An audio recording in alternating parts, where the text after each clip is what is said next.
தமிழகத்தில் என்டிஏ கூட்டணியில் சேர்ந்துள்ளவர்கள் அனைவருமே பஞ்சரான டயர்கள் என்றும் தமிழகத்தில் ஓடவே ஓடாது எனவும் துணை முதலமைச்சர் உதயநிதி ஸ்டாலின் விமர்சனம் செய்தார். தஞ்சையில் நடைபெற்ற திமுக இளைஞர் அணி நிர்வாகிகள் சந்திப்பு கூட்டத்தில் பங்கேற்று பேசிய அவர், பாஜகவுடன் அதிமுக பொதுச் செயலாளர் அடிமையாக இருக்கும் பட்சத்தில் யாருக்கும் எந்த பயனும் இல்லாமல் ஒரு கோஷ்டி தமிழகத்தில் சுற்றி கொண்டிருப்பதாக தாவேகாவை அவர் மறைமுகமாக சாடினார்.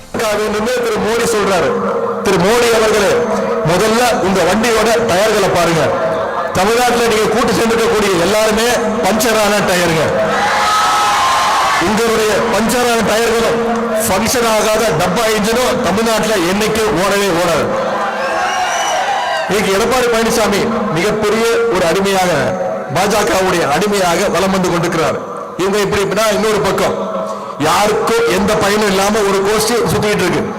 வெறும் சத்தம், ஒரு கொள்கை, லட்சியம், ஒரு கோட்பாடு எதுவுமே இல்லாம அப்படின்னா என்னன்னே தெரியாம ஒரு கூட்டம் சுத்திட்டு இருக்கு. அரசியல் ஏதோ என்டர்டைன்மெண்ட் நினைச்சிட்டு இருக்காங்க.